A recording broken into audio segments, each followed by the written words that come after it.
what I want to talk about Yes. is separating one's personality from their diagnosis. Okay. And why do you think, from an NT like mother's perspective, why do you think that no one wants? Well, obviously, like it's a given, the aspects don't like change. But if you could try something on for a day, why not? And why would having the Asperger's part of you removed change who you are as a whole? Like, why do you think people assume that? Well, because I don't think anybody can really fully imagine being someone other than who they are, because we experience the world through our own senses, brain, filters, nature, nurture. So it would be, I think it would be difficult for even an NT to imagine being someone other than who they are. But here's the thing. I'm a neurotypical, right? Yeah, it was an extreme one. What does Tony call me? An extreme. Yeah, same with my brother. It means you speak Aspergian. We speak Aspergian because we're empathic. So we feel what other people feel. So we're the polar opposite, really, of somebody maybe with autism. Yeah. Okay, so here's what I'm going to share of my own personal life. I suffer, well, first of all, you and I, we know I'm a little woohoo with the ADD, ADHD. I mean, That's why we like you. I live a quote-unquote normal life. But I have ADD. I mean, like, or ADHD, but undiagnosed, I might add. But it's very hard for me to sit still, and I flip from thing to thing. And if you look at the house right now, you can really understand that. I'm trying to clean one room, and next thing you know, I trash the wall. So anyway, I digress. So as a neurotypical, I also suffered from a severe anxiety disorder most of my life. Now, what I wanted to say about that is I have to accelerate to get on the highway. What I want to say about that is anxiety, whether you're a neurotypical, an Aspie, or whatever, sucks. And nobody on this planet would enjoy or welcome or want anxiety. No. So the rub is, because autism is a neurological disorder, anxiety is a huge piece of it. Yeah. So I can agree and relate and understand where somebody, like if you like who you are and the way you are and the way you see the world and all that kind of stuff, wouldn't it be amazing to have that without the suffering that goes along with the anxiety? Yes. Now, me as a neurotypical with my severe anxiety disorder, my whole entire life, it took me until, good Lord, until I was probably 45 years old to finally really feel like I had any kind of breakthrough in recovery. And I was really anxious. I had agoraphobia. I mean, I was 106 pounds. I could barely eat because I was so nauseous all the time from anxiety. And my sister. Yeah, so what's 106 again? No, that's too thin. 120 is good. Okay, I agree. So, if somebody said to me back then, would you want to be someone other than who you are because of the severe anxiety, I probably would have said yes. But understanding the difference between who you really are, your true essence, your soul, like your heart, my heart, your heart, that's different from the anxiety. Yes. So if you want to really get down to it, the thing is, sorry, I almost said a bad word. Because you have to put the person before the diagnosis. Exactly. So I agree that when you are, ADHD, on the spectrum, whatever, it is a different brain. And it does, I think, look at the creative geniuses. Would we all be enjoying their poetry, their art, their sculptures, or whatever? But, the old tortured soul kind of thing. So, really, forget the diagnosis. The real thing is, I don't think it would be a problem at all to be Aspie, to be autistic or whatever, if you could just shave off that nasty, horrible anxiety piece, because that's really the bugaboo. And the executive functioning, and the depression, and the insomnia, and the mood swings. This is true. There's a lot that needs to be shaved off. This is true.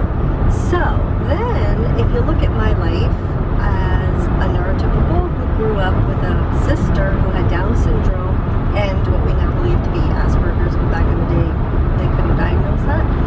So I think my life was totally different from many of my friends' lives, and there was a tremendous amount of sacrifice that went into it, but then there was also a tremendous amount of unconditional love that I learned firsthand having my baby sister Elaine.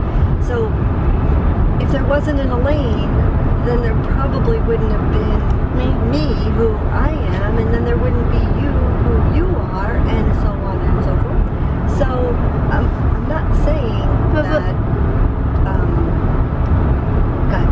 riddle me this then.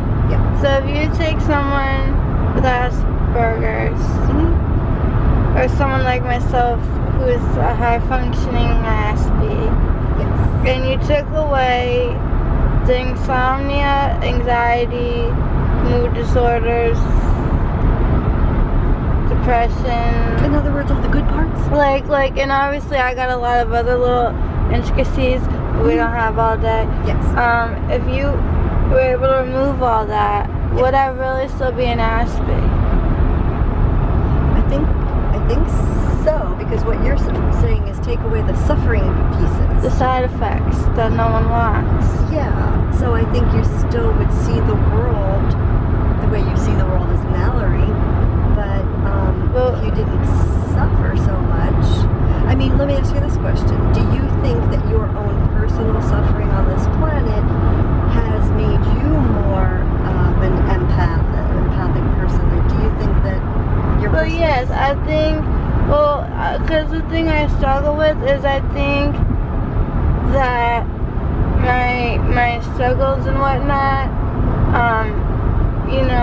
is a purpose from a higher power, but at the same time, it's as a mortal, it's not easy to swallow. No. But I think I'll be greatly rewarded on the other side. I think that we are a soul in a body, and Louise, we're in New Jersey with crazy drivers. We're a soul in a body. We're not a body with a soul. We are a soul in a body. Yes. And that we are here on this evolutionary journey for a reason. So if you take away everything, if you just pare it down to the very, very, very core, I think our sole purpose as a soul in this body, yes, on this planet, is to love and be loved. So I think that there's a lot of shit and crap, I used a bad word, on this earth, and with humankind, a lot of bad stuff, and I think that our journey here is really to love and be loved, and just share unconditional love. So it's like with meditation and meditating. yeah. Once you can remove yourself as the thinker, Yes, and become the observer, yes, you have a better go at it. Exactly.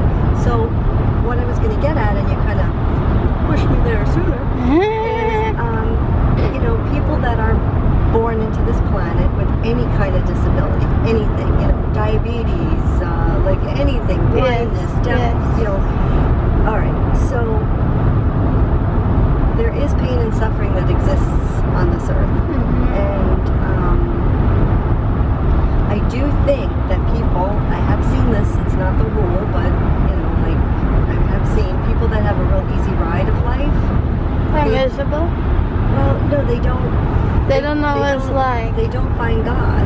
They don't come to God because they haven't needed. Like, I really think when life knocks you off your block, that's when you fall to your knees and pray. You do. you do. And then, if, this gets very spiritual, but I do believe that, God created us. Well, what is interesting seemingly have it rough have the best personalities. Yes, and if you want to, get to the heart of the matter, if your whole purpose really here is for your soul's, evolutionary journey here, then you're here to learn things. Yes. And if you never have any rough lessons, then you may have a nice easy ride on this planet, but has your soul really evolved? I don't think so. So, like, I kind of feel bad for people who have it too good. Yeah, I mean, it's easy sometimes to be jealous of them because it's like, oh my God, everything just comes naturally to this person. But then how can they appreciate the good times? So you're getting into like relativity. Exactly. So in the big picture, when I think about my sister, your aunt, and I think about the suffering that she experienced her whole life on this earth, and I think about the lives she touched, she made, like, her suffering on this planet actually impacted for the better a lot of people who came to really truly like have the soul to soul, God to God experience. And that's really what it all boils down to, not what job you have, what shoes you wear, what car you drive, what house, it's all of that stuff is so not, it's fun. It's nice.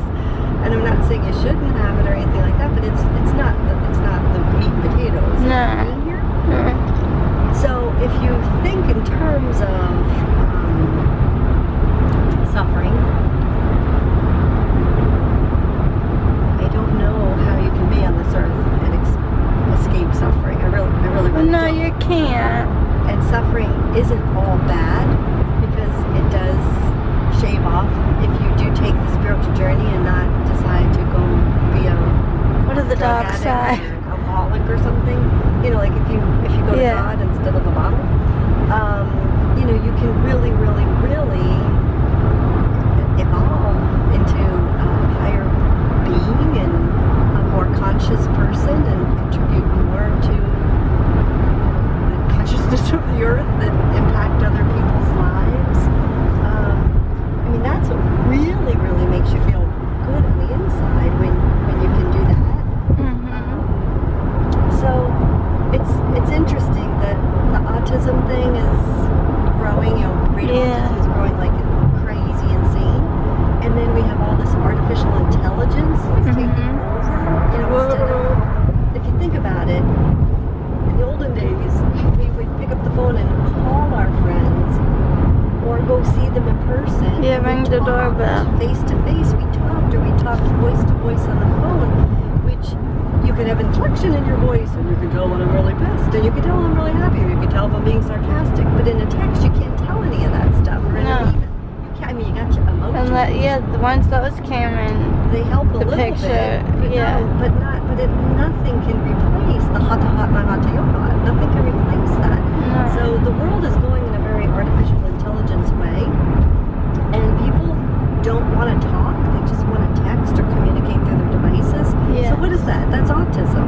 Like autistic people who, because of their neurological disorder are not wired that way. No. But actually, I think the world's going autistic. I mean, and I agree, but I also think it makes things more challenging. In what way? Because, like you said, someone could say, like, you could say something like, okay, or okay, or okay, like, unless they put the emoji saying that they're happy, mad, or whatever, how am I supposed to, I can interpret it 6 or more different ways. Right. And now I could think, oh, this person's upset, or they're angry, or they don't care, and now I'm wrestling with all this in my head. Where if I could hear how they said it, it would have been a different story. Yeah. So as much as it's the preferred method of communication, I do think it can backfire at times. Okay, and I'm in the food industry, and I read all of my publications that come, and they were a ton of research is going into millennials, and I recently read that millennials don't want to talk to a waitress. They don't want to even talk to a waitress to order their food. That's horrible. They want to sit down at a table and be able to do it all electronically. So that's how the airports are going. But it's terrible because if you need something, there's no one around to get it for you. Okay, and no matter how much artificial intelligence they can put out there, it's not the same. No, I've tried it, and I get into many fights with the Alexa. But also, we're humans. We're humans. We need to be touched. We need to be loved. We need to be hugged. We need to have somebody look into our eyes and feel our pain. And then you see a tear in their eye because they're feeling our pain. And then you have a connection. You have this amazing connection. That's what neurotypicals need, want, and do. Now, how do you feel about that? Would you rather Rosie the robot say something to you in a very technological voice, like? No, in the beginning, yes. I was like, oh, this is the best thing that ever happened to me. But then the more I did it, the more I was like, this is not the same. It's not good. Okay, so when you're really upset and you come to me, I can read you.